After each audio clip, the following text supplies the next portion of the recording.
I'm Jeff Altman, the Big Game Hunter. I'm the head coach for JobSearchCoachingHQ.com. And welcome. This is an episode of Job Search Radio, which, yes, I do as a video. And I thought today's show would be what I call the top 10 career mistakes people make. And this is what I'll refer to as the 2017 edition of these mistakes, because I've seen lots of different iterations of this over the years. And I'll just simply say that, I've been watching people as a coach and before that as a headhunter for a long time. And I just noticed that these things keep showing up time and time again. And there are a couple of tweaks in here for this year that I noticed. But let me talk with you about the top 10 mistakes. And before I go into it, I'll just simply say, if you like this show, give it a thumbs up on YouTube, give it a favorable review on Facebook, follow me on LinkedIn at linkedin.com/IN/the Big Game Hunter. And if you're interested in my coaching you, visit thebiggamehunter.us. There are tabs on the top that will give you information about the various services that I offer. And, pick the one that you like help with. I'd love to work with you. So here we go. Number 10, only networking when you need a job. I will tell you, people do this all the time. They lurch from job search to job search and put in very little effort between those searches to keep their network up to date. And thus, when they need a job, no one's there to help them. So since at least 70% of all positions are filled as a result of networking, you need to preserve your network, not just simply for your job search, but frankly, your network can help you within your current role. So not maintaining your network is a big thing, and I listed it number 10. Here's number 9, dwelling on your mistakes. Now, one thing I've learned over the course of years is that I'm going to make mistakes. And there are times I have beaten myself up relentlessly for a mistake that I made that someone brought to my attention. The biggest thing that you can do is, instead of getting into this notion of shame or self-degradation, is ask yourself, what can I learn from this and what can I do differently? What did I miss in this situation? And view it as an education thing, not as something that you need to punish yourself for. Number 8, not keeping your expertise up to date. Now, this is not simply something that relates to IT or engineering or the sciences, but most professions have a skill set associated with them that requires updating. Now, if your employer is willing to pay for it, great. Take advantage of any training programs you can get into and keep your expertise up to date. Don't think in terms of your current employer. Think in terms of the market in general and what the market is going to hire for, because there may come a time where you're going to need to look for something else. And the fact that you're expert in some obscure technology or business function may not serve you. So always keep your expertise up to date as pertains to the market in general. Here we go. Number 7, working for someone who proudly tells you that she or he will be in there in the trenches with you. When you work for someone like that, frankly, you're going to wind up working with a micromanager. Micromanagers will drive you nuts because they know exactly how you should do everything, and they're more than willing to tell you that. So if you want to be turned into a clone or a machine or a mini-me, then work for someone who's in there in the trenches with you, because frankly, they don't know how to delegate. They're going to get overwhelmed and overworked and stressed out and eventually direct at you because you haven't done something perfectly according to their standard. So avoid working for someone who proudly tells you that they'll be in there with you to help. Number 6, not trusting your gut. There are lots of times where your emotional instincts can read the room and read a situation better than your head can. And if you repress your gut, you're going to wind up in messy situations that you could have avoided and pay the price for it. There's no reason not to trust your gut. Now, I'm not telling you to always act on your gut.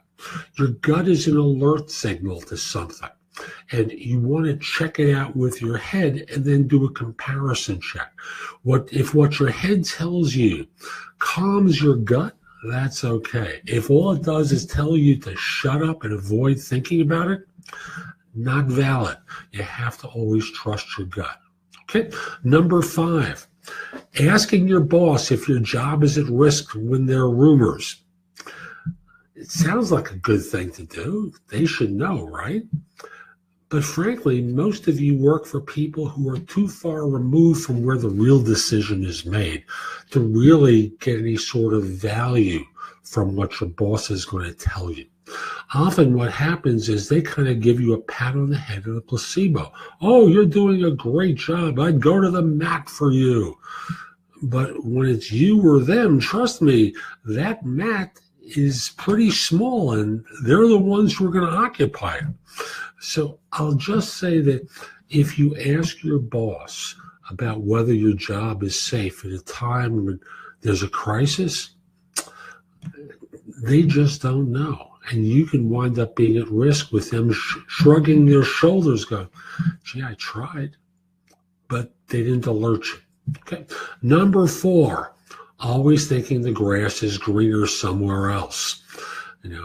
There's lots of things that you can find out before you join a firm, because I'll tell you from my time in recruiting, there are firms that people would die to get into, and those same firms were organizations where people were begging to get out of. You need to know not just simply all the press clippings and all the wonderful stuff about the firm, but where their problems are, particularly those that will affect you in the role. Will you be working for someone who's like that micromanager I pointed to earlier? Is the reason this position there because the last 4 people that they've hired for the role have walked out? I've run into that before, and there are classic situations where I know a friend of mine, he was coaching someone who turned down an offer, and then the firm came back to her a year later and extended the offer again. And what happened? Very simply, there have been 4 people in the job between the original interviews and the time they made the new offer. And had she not asked about it, she would have walked into a hellhole. Always do research. And the idea of thinking that every place else is perfect other than the one that you're in, that's childish and amateurish. Trust me, every place has a problem. Number 3, we're getting up to the first one, right? Number 3, only working for the money, the future opportunity, the noble cause, and not taking a holistic approach. There are people who take jobs because they're offered an enormous bonus or options, and they wind up growing to resent it because the work stinks, they're working for an imbecile, and nothing ever comes to pass. They're promised some sort of future opportunity. If they wind up staying in this role for a year, they're going to get some promotion, and then their boss leaves, and the successor goes, I don't know anything about that. Or the noble cause. Oh, I'm going to save the planet. And they don't take their finances into consideration. They work for substandard salaries, and they can't afford to do the kind of work that they're hired to do because they have 5 roommates and they're going to happy hours in order to eat. I'll just simply say, if you're working for the money, for the future opportunity or the noble cause and sacrificing the other, you're making a career mistake. Here's number 2. And this is a biggie, which will just give you a sense of how big number 1 is, right? forgetting about relationships and the people. The way you're going to get things done is not by keeping your head down and working like an animal. The way you're going to get things done and be more effective is, in addition to doing the work, making the time to cultivate relationships with people and leaders within your organization so that they know, like, trust, and respect you. If you act like you're going to work like a beast, they treat you like an animal, and then they wind up never thinking of you as being the person to move ahead, which ties into number one, and you'll see how the two come together. Abdicating responsibility for your career to your employer and not looking out for yourself. You see, number one and number two really come together. When you surrender responsibility of your career to your employer and forget to look out for yourself, I'm going to tell you, all that's going to happen is one day your employer is going to make a decision to let you go, and you can wind up being stuck with experience that isn't relevant to the market in general. And when you keep your head down and do what you're told, instead of developing the querying techniques, the relationships with people, the relationships with leader, and the ability to think and persuade, you will wind up hurting your career. So when you abdicate, let me just tell you a quick story. And for those of you who work in IT and worked in New York and are closer to my age, you remember when there was an insurance company in New York named MetLife, which is certainly still around, used to have equipment. It was a Honeywell mainframe, and the programming language was called English, which they described as being COBOL-like, which means it wasn't the dominant language of its time. I told you this was a long time ago. And as a result, when MetLife started to need to do layoffs, their IT people got fired, and they had skills that no one else wanted to hire.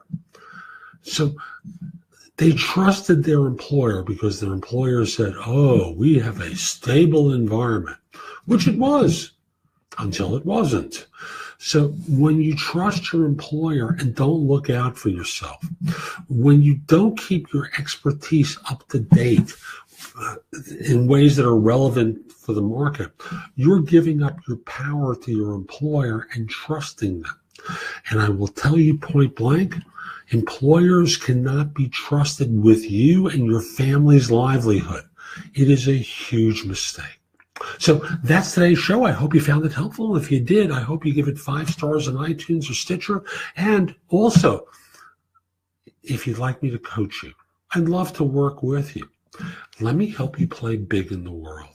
Let me help you with a purposeful life, if that's what your interest is.